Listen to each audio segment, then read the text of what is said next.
Welcome to the Vergecast, the flagship podcast of video podcasts. I'm your friend David Pierce, and if you're watching this on YouTube, there's a decent chance you're noticing something slightly different for one of our Tuesday episodes, which is my face. So we just finished moving the show from the Vergecast channel to the Verge's channel, and you should stay subscribed on the Vergecast channel, by the way. We're gonna do clips there and some extras and maybe even some live stuff over time. We have big plans for that channel. But for the main episodes, Tuesdays and Fridays, stay tuned to the Verge's channel. You can subscribe to the channel, you can subscribe in YouTube Music, you can subscribe to the podcast playlist specifically. The world is your oyster. It should be very easy. I know we had some migration issues the last few days, but I think those are solved now. And if they're not, send us an email, vergecast@theverge.com. We'll get it fixed. Oh, and by the way, if you're like, what are you talking about? I listen to podcasts because people listen to podcasts, and I have a podcast app, and I've never seen David's face, and I don't ever want to see David's face. Totally fine. I get that all the time. Nothing should change. Everything will be as normal, so don't worry. All right, that's enough housekeeping for now. Let's just get into the show. We're gonna do two things on today's episode. First, we're gonna talk about Passkeys, which are this supposedly revolutionary technology that is going to make being online easier and simpler and more secure all at the same time. It's very cool, it's growing really fast, and I have realized I don't understand Passkeys, like, at all. So we found somebody who does, and we're gonna figure it out together. Then we're gonna talk about wearables. And the idea that wearables are just smartwatches feels wrong to me. Like, I wear an Apple Watch. I love my Apple Watch. But we were promised this big revolution in wearable technology, and I don't think we ever really got it. So we're gonna try to figure out why. All that is coming up in just a second, but first I have to go home and make my face and hair look better before I have to do this again. This is the Vergecast. Let's go. Welcome back. All right, let's talk about how to have good password hygiene on the internet, which is the least interesting thing I could possibly imagine saying to begin this. But that's actually part of why I want to talk about this. I feel like I've spent most of my life scolding people to have better passwords and use a password manager and get two-factor authentication, but not SMS two-factor authentication. And it turns out most people just don't care. And even I still use the same password across way too many services. It's a real problem. But there's this one new technology called Passkeys that in theory might be the solution to all of our problems. It's designed to be more secure than passwords and also simpler than passwords and basically just better in every imaginable way. And it's growing really fast. Google supports Passkeys now, so does Amazon. iOS and Android both do. You can passkey log into TikTok and WhatsApp and Uber and PayPal and a whole bunch of other services. This tech is very much catching on in a way a lot of the supposed replacements to the password haven't in the past. But I have to confess, I don't really understand Passkeys. I mean, I understand the theory. They use an encrypted token on your device to authenticate you rather than a password that you type into a text box. That's about all I understand about it. So I invited onto the show somebody who knows much better. Anna Pobletts, head of passwordless at 1Password. Anna has been working on passwordless tech for a long time. So I asked her to come on the show and explain to me how passkeys work, why everyone is convinced they're the future, and most of all, how we as normal humans are supposed to use them in our lives. One note before we get into it, she talks a bunch about 1Password specifically, which makes sense. I mean, that's where she works. But a lot of what she's talking about is true for most password managers and most platforms. That's part of the point of passkeys, is that they are the same everywhere. She also makes a point later on in the interview about the upsides of a third-party cross-platform password manager rather than using the ones built into your device. And I actually think that argument is pretty compelling. But again, there are a lot of good options there, and you kind of can't go wrong. Anyway, let's get into it. The first thing I asked Anna about is basically, why haven't we killed passwords yet? It's been the death of password for forever. Passkeys are supposedly the end of passwords, but I've heard that so many times before. So what is it about passwords that means they just won't go away? We've been talking about how passwords are bad for like 20, 25 years, right? Like since passwords. Yes, exactly. Like over and over again. So why now seems like a very reasonable question. And I think the truth is that this is the first time where security and user experience aren't mutually exclusive. If you think about previous attempts to either like improve the security of passwords or replace passwords, they always come at the expense of user experience. So for example, multi-factor authentication adds security to passwords by, requiring a TOTP code or an email or something like that. but that's an extra thing that a user has to do to log in. If you think about certain types of biometrics, like proprietary biometrics, that's some sort of hardware that you need to add into the mix. And so there's always this extra step or extra thing that a user has to think about. But with Passkeys, the idea is that you don't have to compromise on those things. You're going to get better security, and you'll also get a really smooth, frictionless sign-in process. So from a pure user experience perspective, I think it's right to say people will do the simplest thing, right? And even when we know it's bad, even when it's terrible hygiene that everybody agrees is bad, I think most people intellectually know don't use the same crappy password for every single thing. And yet most people do because it is just the easiest thing to do, and it's very annoying to remember all of your different passwords. In a funny way, it seems like the bar is both very low in that you have to replace people's crummy passwords with something more secure, but also very high because actually remembering one password that is just 1, 2, 3, 4 and then typing that in everywhere is actually a pretty good user experience. Certainly a good user experience, yes, but the bar is so low on the security side. It leads to bad things, I suppose. Yeah, exactly. Yeah. So when I think about like all the things that are wrong with passwords, for me, it really comes down to the fact that passwords put all of the burden on a user to be secure, right? It's on you as a person to think up good passwords, remember them, not use the same one everywhere, not fall for a phishing attack, all of these things. But with Passkeys, the goal is we can actually remove the human error completely from logging into apps. And so if we give you something that's easy and frictionless and the security is actually built into the technology, then there's nothing for you to do wrong, right? Like it just works. So in the case of Passkeys, when you're logging in, all it does, it looks and feels to you like you're just unlocking your device. Usually something like Face ID, Touch ID, Windows Hello. And so it looks and feels like something that is familiar to you, something you know how to do. And there's no thought you have to put into it of, did I pick my most secure passkey, right? It's just kind of all happening behind the scenes.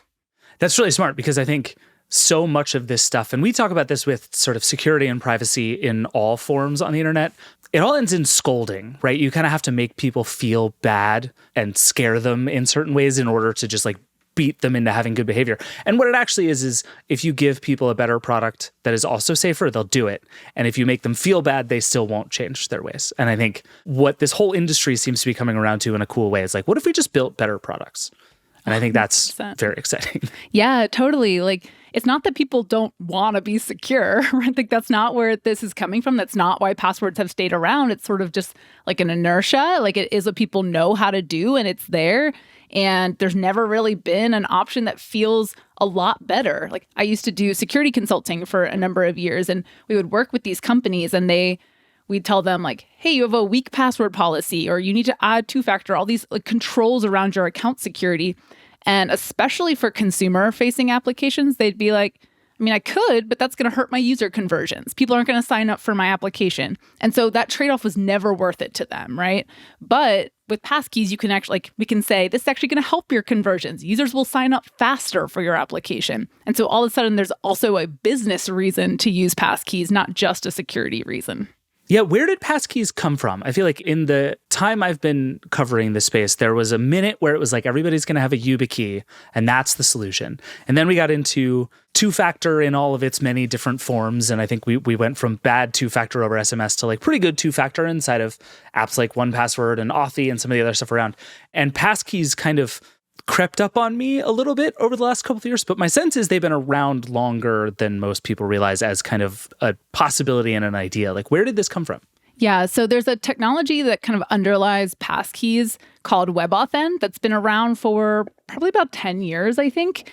And there's a group called the FIDO Alliance that's like an industry organization. A lot of big companies are a part of it, and they're all focused on bringing passwordless authentication to the world. And so this protocol was invented. It's the same thing that YubiKeys use that's used to provide this sort of public key cryptography-based authentication. So It's been around for a really long time, but you usually had to have some sort of hardware key like a YubiKey. And so It might work really well in a workforce or a corporate environment, but could be really challenging for the everyday people who don't just have a YubiKey, right? I got a YubiKey. I set up everything on my YubiKey, and then I realized the place I leave my keys is several rooms away from where I sit. Right, it's not near your computer. Like my keys are upstairs right now with my YubiKey on them, and there is no chance I'm going to use it. Exactly. Like the fact that you even have one is really rare. And so a couple years ago, there's this big announcement from the major platforms saying we're now supporting what we're calling Passkeys, which is essentially WebAuthn credentials that can be synced between your platform account. So now, instead of being tied to hardware, those Passkeys are stored in your iCloud account or your Google or your Microsoft account. And more recently, maybe your 1Password account, which we'll obviously get into at some point. But the idea is that now these credentials are a little bit more accessible. You don't need special hardware.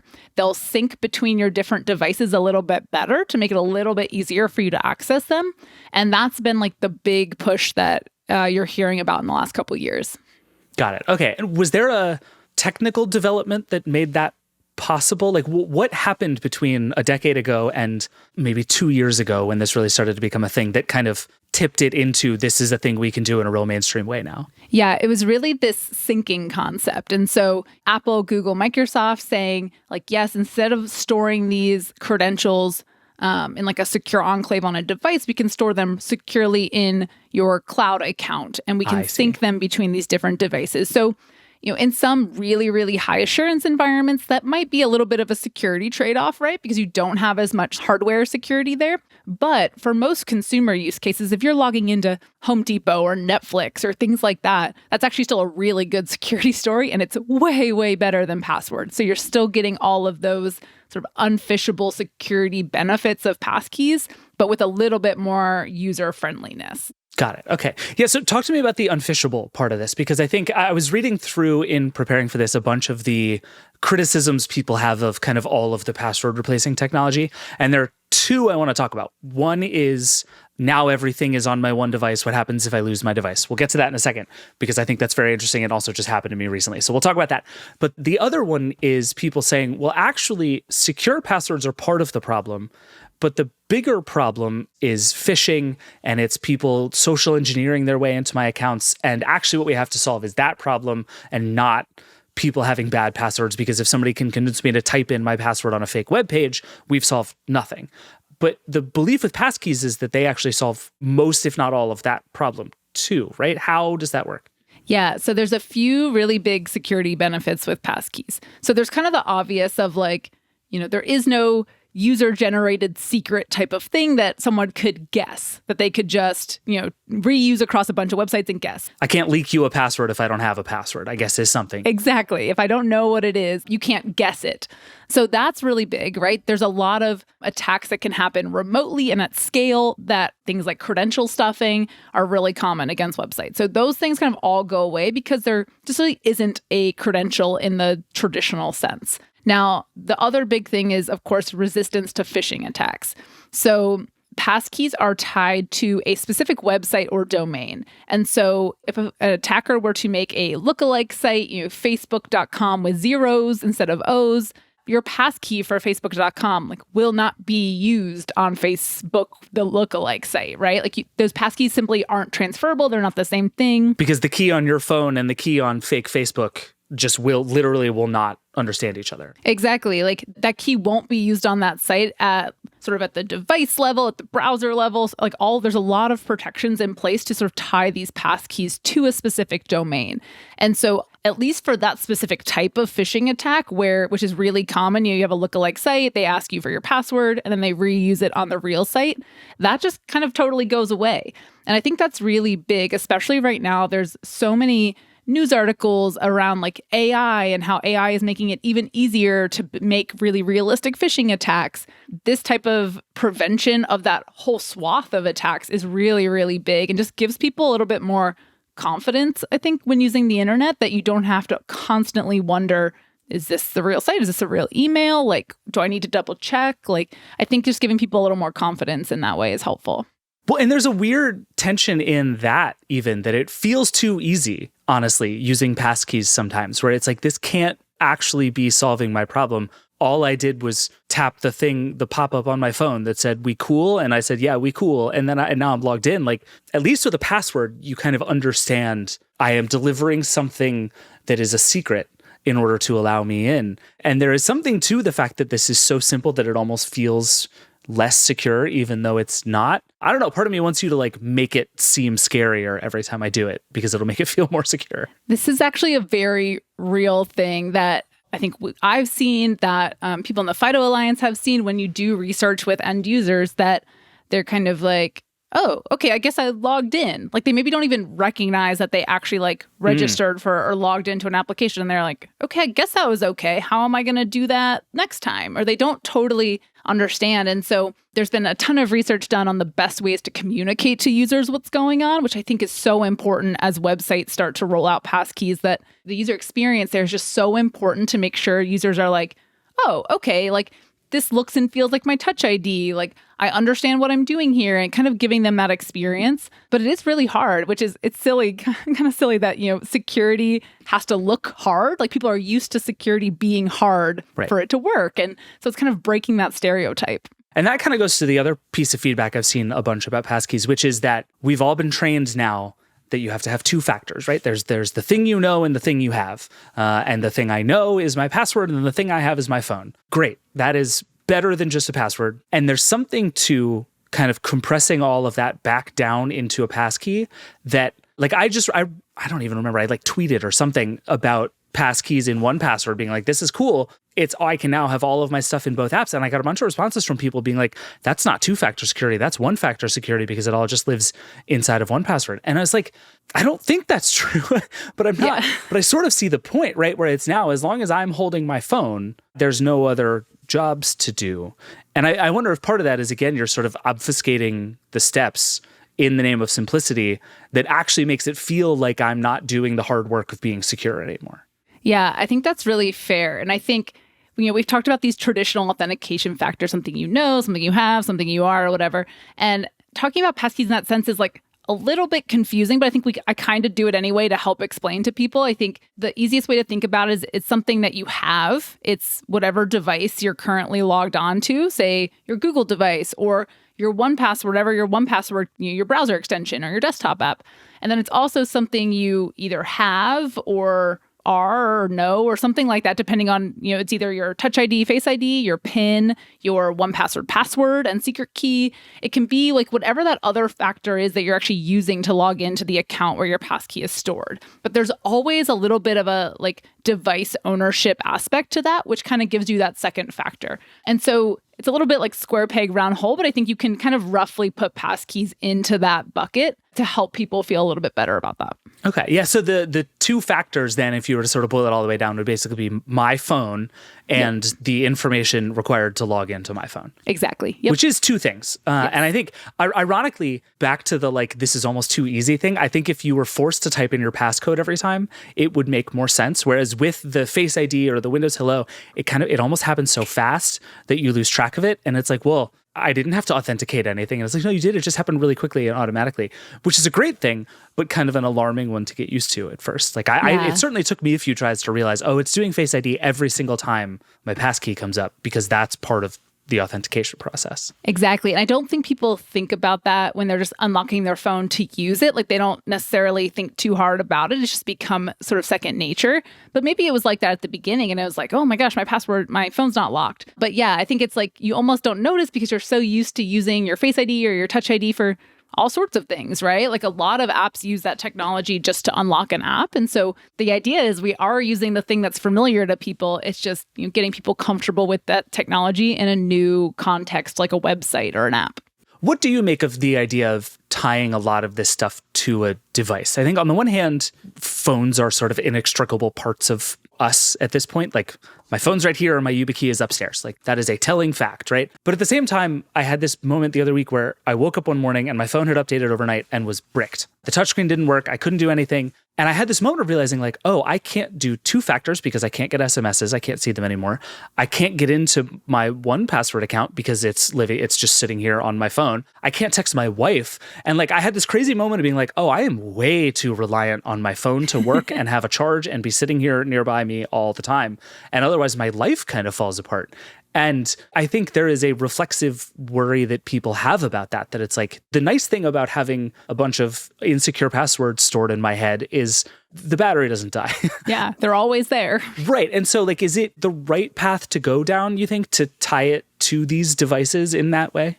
I think it's better to think about it less as tying it to a device and more of tying it to your like platform account. So if you're an Apple user primarily, you have an iPhone and a MacBook and all that, you probably use your iCloud account to store your contacts and to store a lot of stuff. And so when you get a new phone, for example, you log into iCloud and like you recover all of your data in that way, right?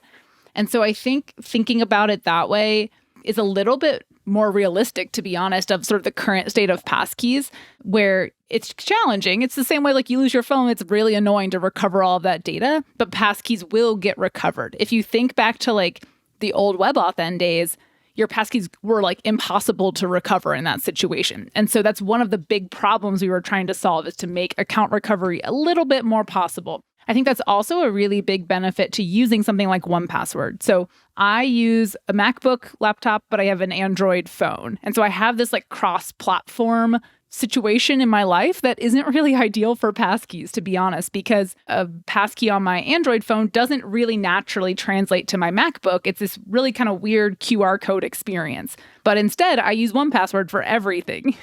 Okay. And then the idea is that then because 1Password works across platforms, my passkeys live in my 1Password account. They don't live on my phone. They don't live on my laptop. They live in my 1Password account. And as long as I can get into my 1Password account, which ironically soon you might do through a passkey, which we should talk about, then I kind of have it wherever I am. Exactly. That structure makes sense to me because then you're on, as long as you can log into something, which I think in the year 2024 is a pretty reasonable assumption to make. But that brings me to the question of logging into all of my passkeys with a passkey. And I just think part of what's really interesting about that is like 1Password is very much starting to try to own like the whole security stack, right? Like I now have 2-factor codes in my 1Password. I have my passkeys in my 1Password. And I would think that raises the stakes pretty dramatically for 1Password, that now if something bad happens to my 1Password stuff, not only is someone going to get a control of my passwords, they're going to get control of everything. And like one piece of security advice that I've heard from people over and over and over is don't store everything in one place, because you should assume everything is insecure and essentially like don't let the two sides of the coin talk to each other. And you're kind of saying the opposite, which is like put everything in this one place because it's simpler and better. And I certainly agree that it's simpler, but like, does it change the way you have to think about even the security of 1Password itself? That's a really interesting question. I actually don't think it does, because our whole thing from the beginning has been that we take your security and privacy really seriously. Everything is end-to-end encrypted. Like 1Password has no access to anyone's actual credentials. And I don't necessarily see a password as being any different from a passkey from like the 1Password perspective. It's ultimately just a credential material of some sort that we're storing, and we're going to protect the same way that we would credit card data or social security numbers or like whatever data you want to store with us, right?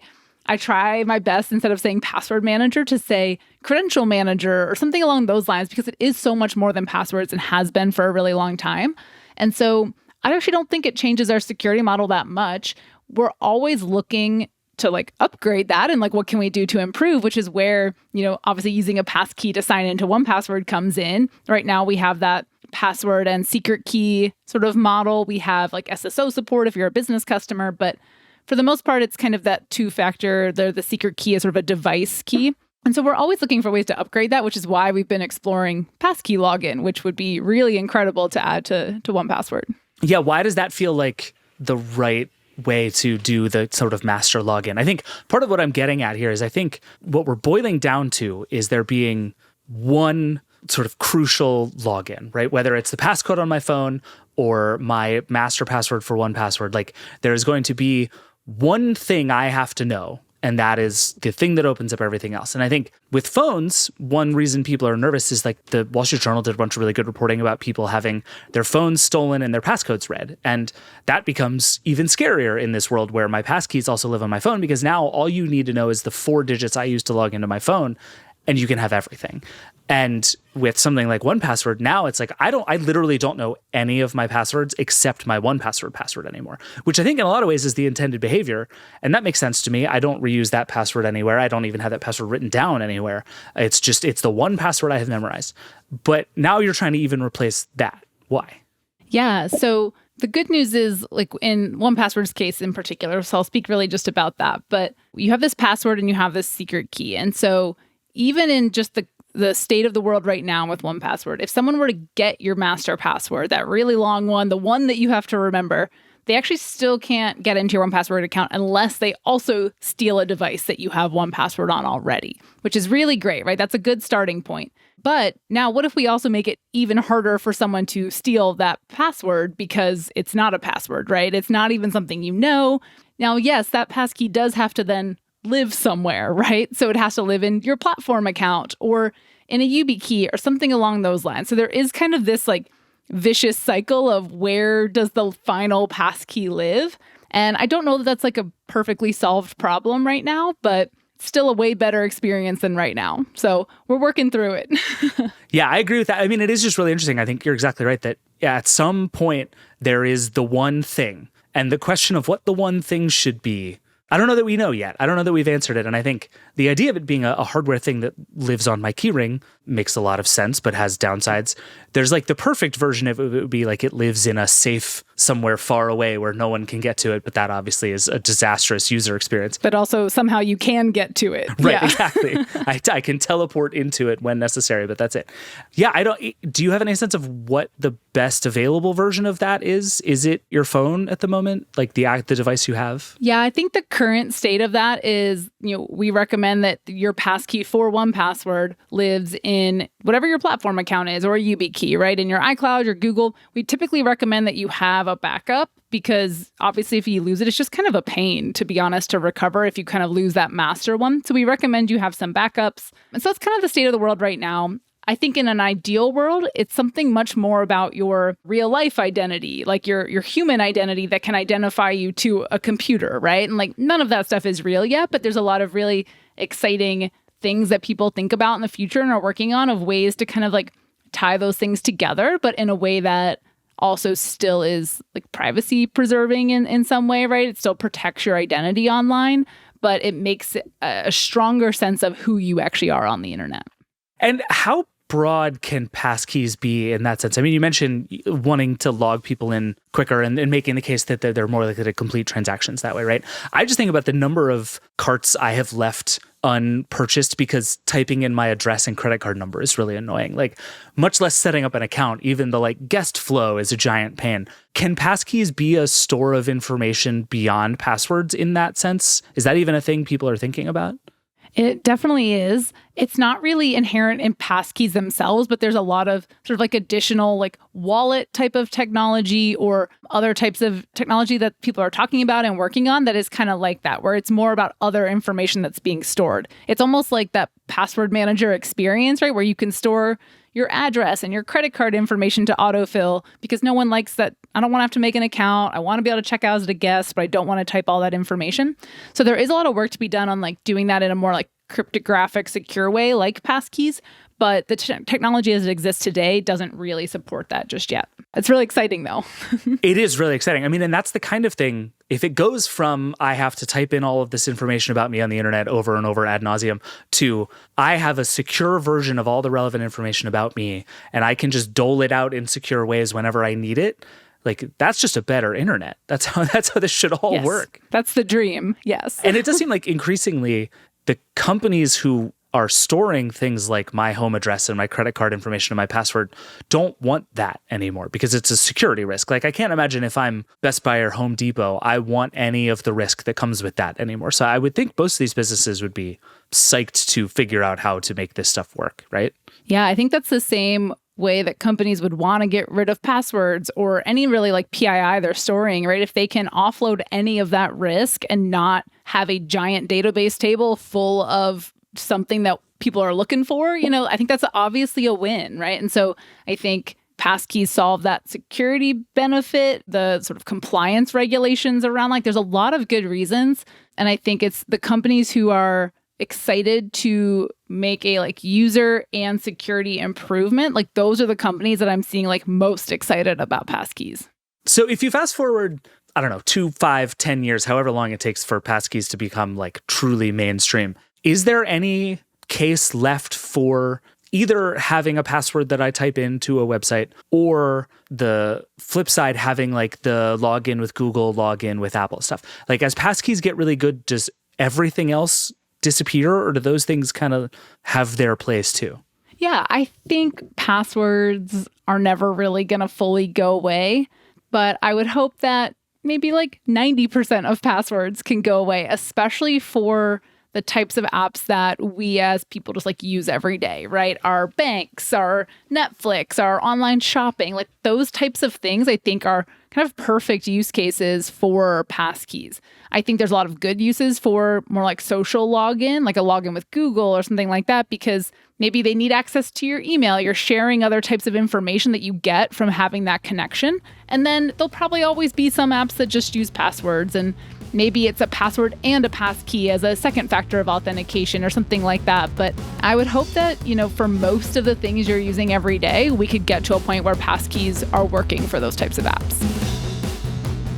All right, we got to take a break, and then we're going to talk about wearables. We'll be right back.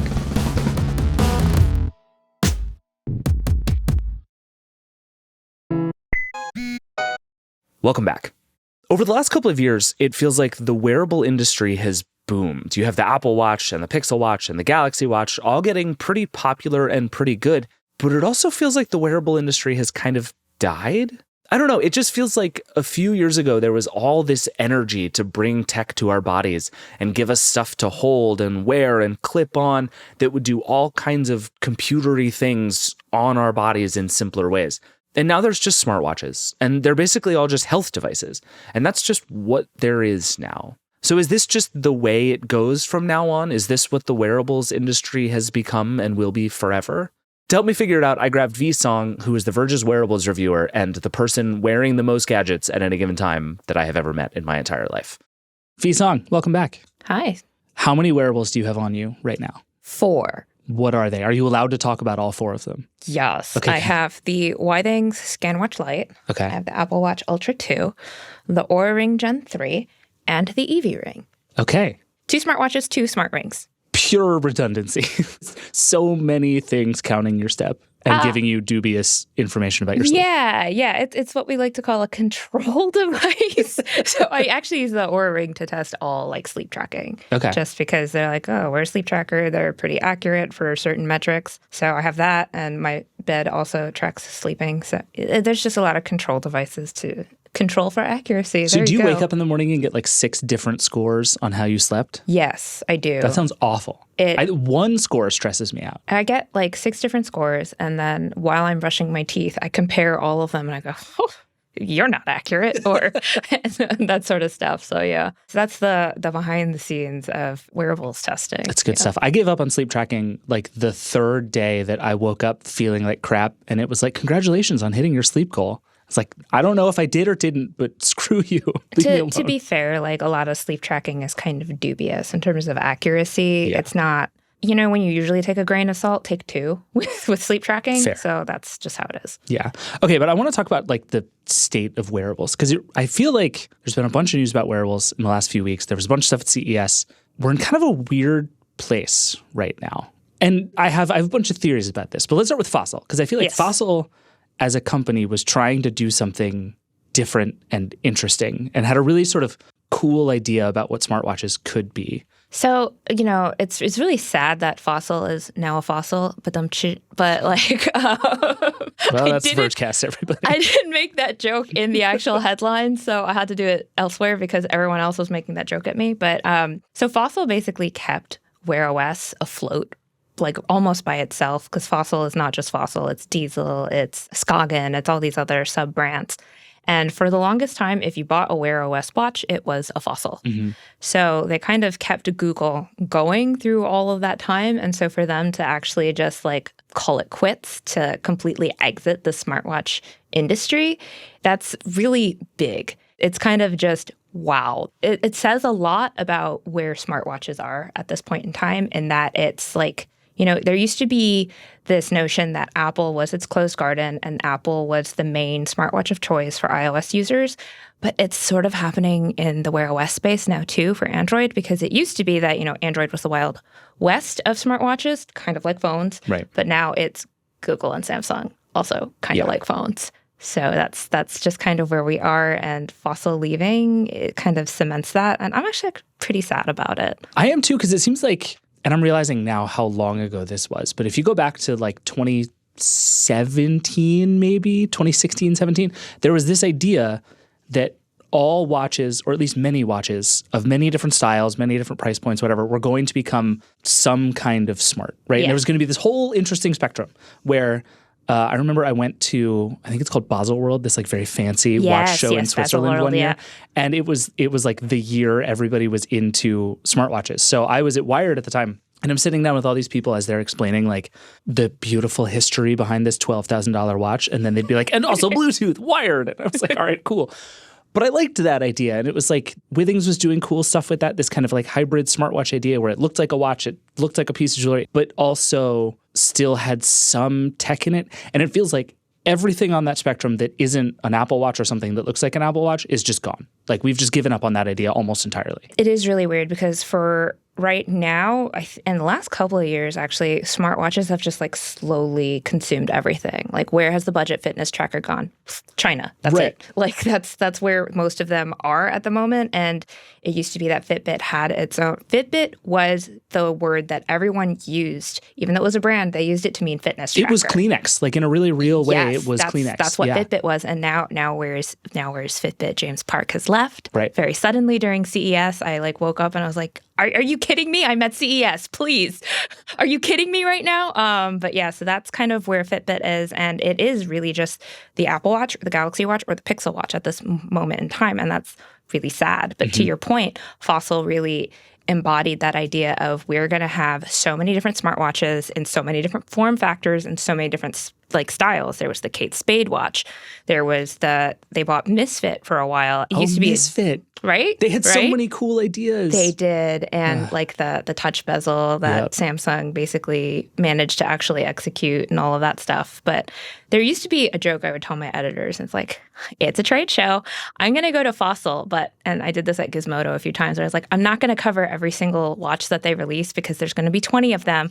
I'm just going to take a picture and say, look at all the freaking smartwatches that Fossil has brought. And they would come to each trade show with, I want to say, like 20 to 30 different watches. And I'd be in a room and I'd be like, okay, what's new about this watch? This watch is that watch, but Armani. Right. Or this watch is that watch, but Diesel. And, that kind of gets to the problem of the Fossil watches as well. But diagnose that for me, because I think you could make the case that is actually like an awesome outcome, right? Like nobody's mad that there are lots of different brands of T-shirt that are all T-shirts. Like that's how it should work. It's fashion. It lets you make choices. And we were in this moment where technology was just going to be sort of integrated into that. And I liked the idea of having a watch that seemed like a watch, but would also buzz when I got a phone call and count my steps. Like that to me was almost everything I wanted from a smartwatch. And that has died. And what I can't tell is which of the many things that went wrong are the real problem. Like, I think there's a thing where Google neglected Wear OS for a really long time and sort of hung Fossil and a bunch of other companies out to dry. There's a thing where maybe people just didn't want those things, and maybe I'm wrong, and the people who wanted any kind of technology on their wrist wanted all the technology on their wrist, so the Apple Watch and the Pixel Watch became the thing. I don't know. What's your read of like why that all fell apart? It's a lot of those things in small increments. So it is like a fact that Fossil invested so much into the Google system. And then, a couple years back, Google took about $40 million worth of Fossil R&D and brought it over into Google. So that was kind of one of the first big signals that Google was going to start taking wearables seriously again. But, it kind of gutted Fossil a little bit. And then another problem with Fossil is that the price that you were getting their watches, you got a software that was kind of not so great. Yeah. Is what it was. Very like jittery. Things would work and then they wouldn't, and more often they wouldn't. The battery life was so you were just getting a better experience on other smartwatches, but paying a similar price. So what you really were paying for was the style and the fashion and the fact that it didn't look, like this giant slab of phone on your wrist, right? You were paying for a watch that looked like a watch.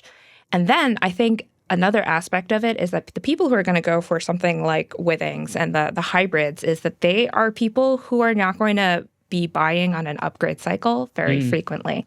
These things, you don't buy a nice watch intending to replace it in 2 years. Exactly. Yeah. And the battery lasts a long time. Like this has been lasting me for, I want to say 2 weeks. Yeah, that's awesome. I haven't charged it That's since what I I booted want. it up.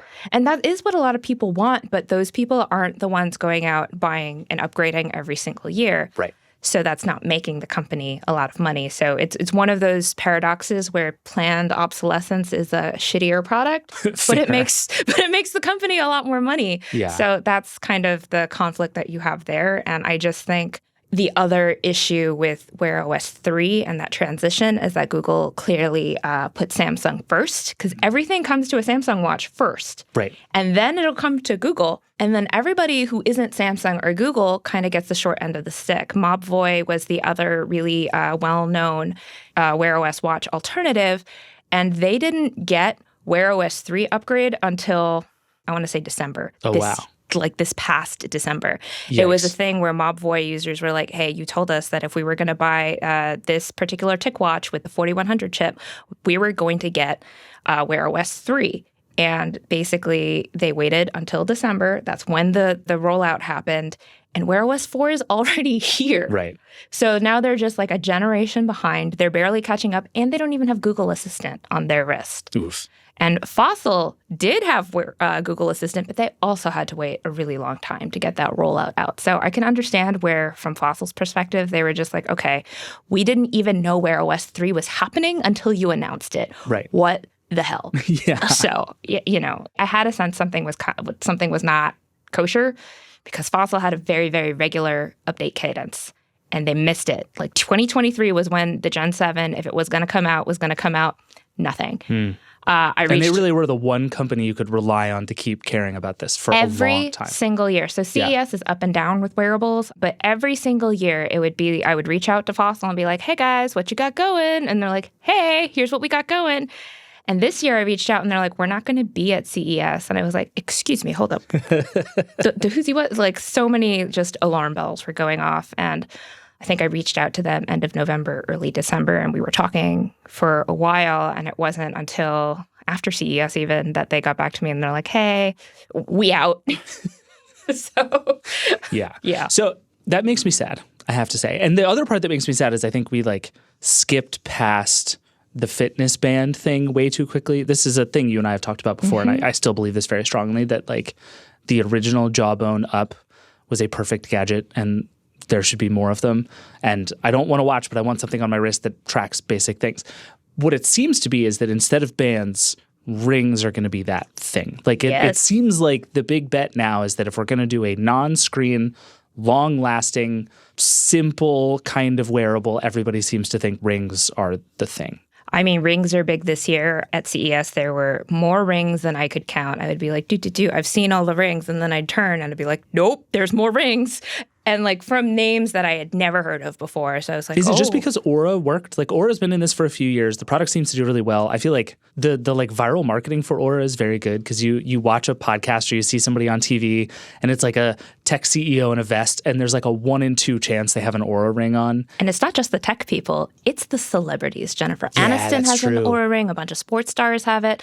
There was a period of time where I think Kim Kardashian and Gwyneth Paltrow maybe were having a sleep competition with their Auras, and these people have millions of followers on Instagram, and they were just like, haha, beat you in my Instagram stories. So Aura really had this, Prince Harry has an Aura ring, so they had a lot of buzz in that respect, but they weren't the only smart ring around. They just kind of RIP Motive, that was a smart ring. Right, yeah. Had 2. There was the Motive and the Motive Ring 2, and they just kind of killed them, so to speak. And it was actually really quiet in the smart ring space for several years. And that's because smart rings, compared to fitness bands, have a lot of technological challenges because they're so small. They're just so entirely small. But I think we're starting to figure that out. And then there are some health advantages to a smart ring compared to a fitness band that really make them good for sleep tracking. And part of that is just like literally where it's placed on your body. Yeah. Right? So actually, your wrist is terrible for most metrics. I just learned this recently that they're like, oh, let's put all this stuff on your wrist, even though your wrist is the worst place. Yeah. So like the way these sensors work is that they're shining light into your skin and it's reflecting off of your blood. And so that's how they read your heart rate. It's a proxy for your pulse, blood, yada, yada, yada. I've written about it a ton. Just read my stuff. But the problem is that you have so many tendons. There's so much movement in your wrist that there's so much signal to noise that it's very difficult to get an accurate read, which is why if you have a wrist-based wearable and you're like, this sounds wrong, that plays into it. But the underside of your finger is a lot more ideal. There's a lot less noise. The skin on your palm, no matter how much melanin you have, the skin on your palm is a lot lighter. Sure. So it kind of removes your skin color a little bit as a barrier to accuracy. So there's just a lot of reasons. It's a lot more comfortable to wear. You wear rings anyway. And when you're going to bed, you're not... I have had a lot of watches that are gigantic from Garmin, but, in the middle of the night, I'll wake up and I'll rip it off because it's uncomfortable. Sure. So sleep tracking has gotten a lot of popularity in the last few years.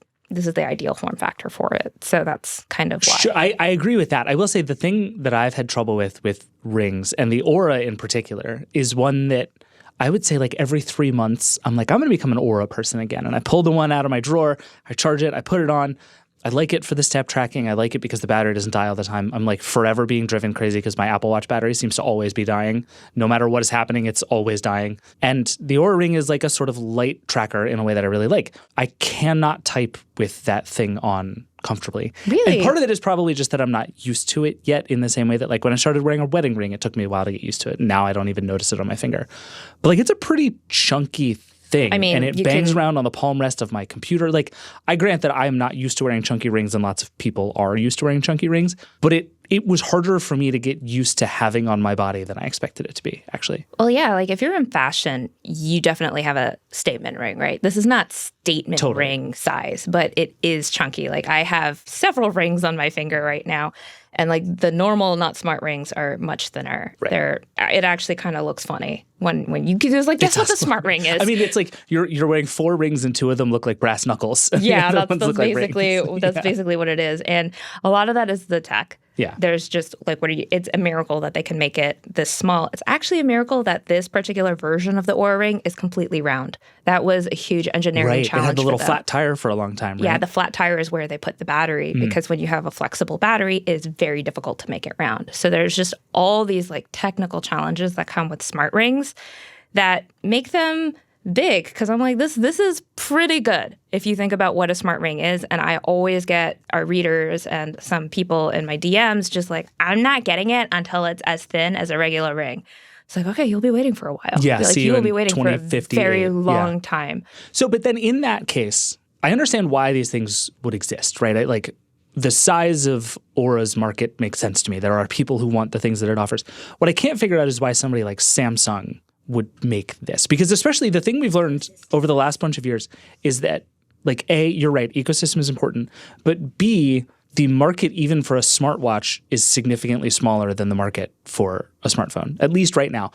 And then to take away all the computer stuff, even on a smartwatch, and say, okay, this thing is just basically a lightweight tracker, it just feels like that just seems like a thing that cannot possibly apply to as many people as a company like Samsung is trying to reach. But maybe I'm underestimating how many people want that thing. So what I will say, and I think a lot of our readers who have Oura rings will kind of back me up, is that it's not a good primary tracker. It's a very good secondary tracker. Okay. But having a very good secondary tracker necessitates that you have a primary tracker. Right. You've already, we're way down the funnel of people who care about this stuff at that point. But it is a thing where it's like, if I care about sleep tracking, which an increasing number of people do, and especially if you're an athlete and you care about recovery tracking. Fair, yeah. Like this is a very small subsect of people, but it is a very passionate subsect of people. Then a ring that is something that you can have on all the time is not like held to the same battery constraints as a smartwatch, then it kind of becomes like a nice secondary. And like,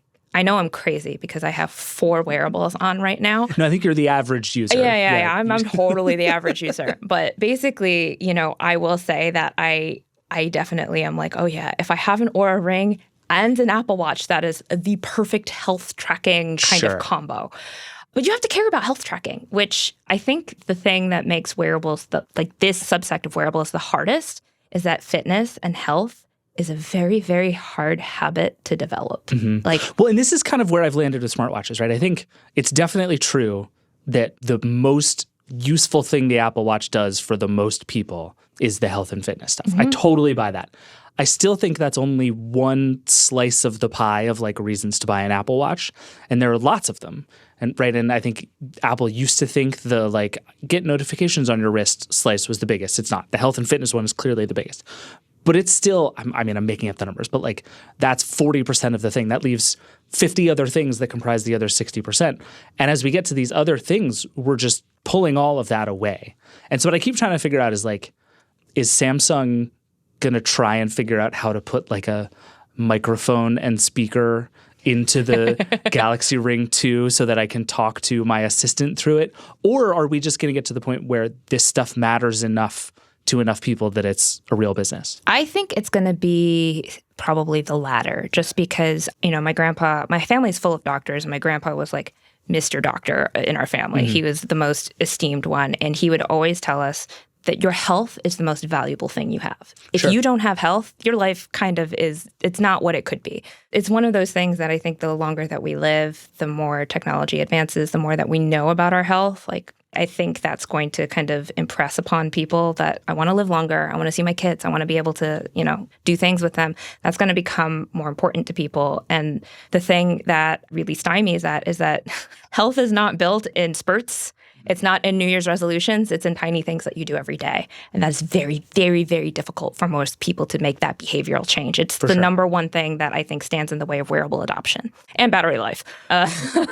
Those two things. So, it's just, I really do think the health aspect is big there, but I don't think that Samsung would be smart to put microphones into the Galaxy Ring. I really don't. I think the smartest thing it could do is to bundle it with the Galaxy Watch so that you're not buying it separately. You're buying it for a discounted price, and then you have the whole picture of the Samsung Health experience, and then you're just in their ecosystem. I really think it's an ecosystem play where you get an accessory for your accessory to your phone. And I think if they're smart, they'll do it that way, where you're just like, oh, are you going to upgrade to the Samsung Galaxy 7? Free Galaxy Ring for you. Right. And then, you do that at first, and then people get on different upgrade cycles, and then they buy in, and that's my insidious capitalism plan for it tracks. No, it does kind of make sense, and it also gets you to the point where now you're literally wearing something from that company 24 hours a day. And I think it should be really scary for Oura. Oura, unprompted, sent me a statement when the Galaxy Ring was unveiled. Oh, that's and never they're a good like, sign. Did it say we're not scared? Everything's fine? Oh, they said, we're not scared. We have hundreds of patents. We are the leader. This is validation in the space. And I'm like, yes, but also you should be scared because you charge a $6 monthly subscription on top of a $300 ring.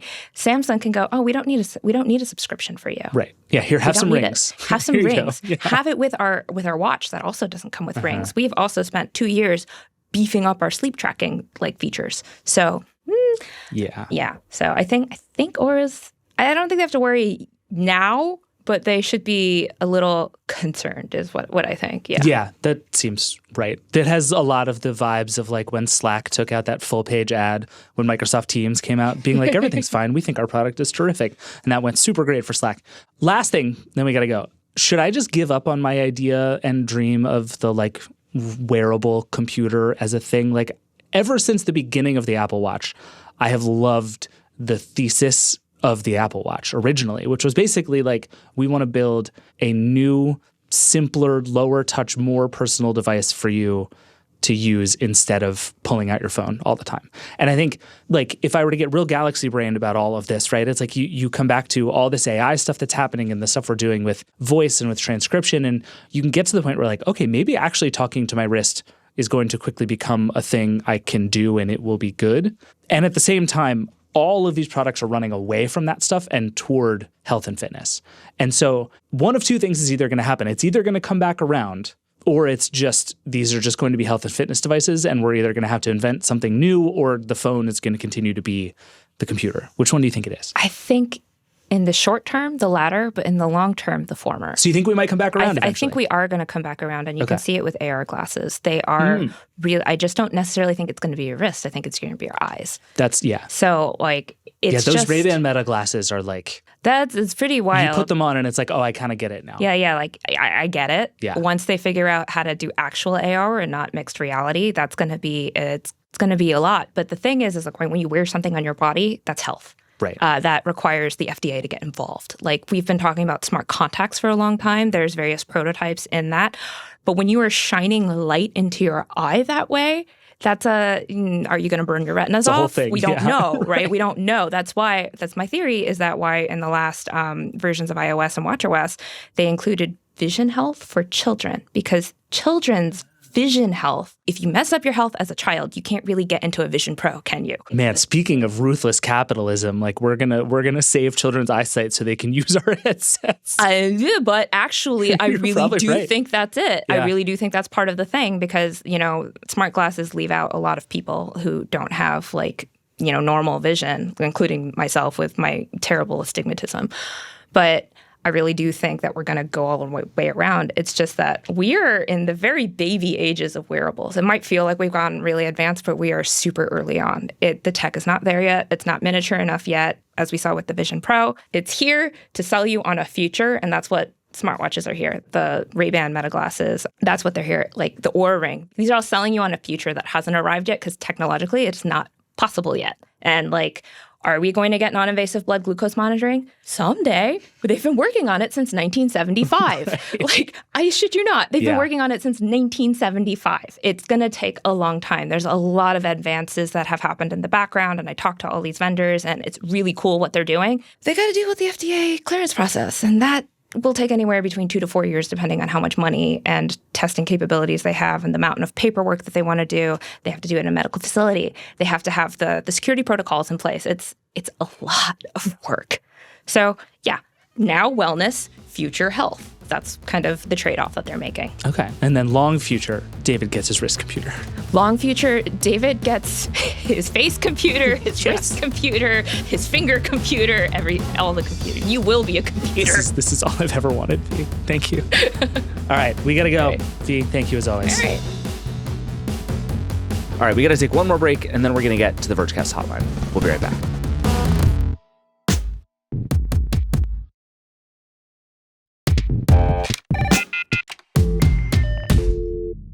All right, we're back. Let's get to the hotline. As always, the number is 866-VERGE11, and the email is vergecast@theverge.com. We love all your questions. We try to answer at least one on the show every week. Please keep calling, keep emailing. I love hearing from you. This week, we have a question about the Vision Pro.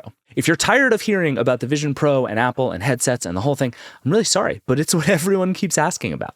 This question comes from John. Hello, Vergecast team. I'm John in West Lafayette, Indiana. Apple priced the first Vision Pro at $3,500. Forgetting Apple's high profit margins for the moment, what would the price need to be for your review to say, we don't yet know how much consumers will use this, but the price is attractive? $1,500? $2,000? Optional follow-up question. Today, Apple sells iPad models from $329 to $1,099. In 2 or 3 years, what will be the right price range for 2 or 3 Apple Vision models? Thanks, everyone. Love the show. Okay, I picked this question not because I have a crystal clear answer, but largely because I really want to know what you all think. As you've heard on this show, I have spent a lot of time yelling about how expensive the Vision Pro is. I think the phrase all caps $3,500 is going to be written at the top of my obituary at this point. But I think this is a really interesting and complicated question. And before I give my answer, I do want to know what you think. So call 866-VERGE11, vergecast@theverge.com. Tell me what price feels like the tipping point where this goes from sort of neat thing that exists but doesn't make sense for most people to thing you would consider buying for real and telling other people to buy. And if you already bought a Vision Pro, I'm curious how much more you would pay. So think about that in both directions and let me know. I have two answers.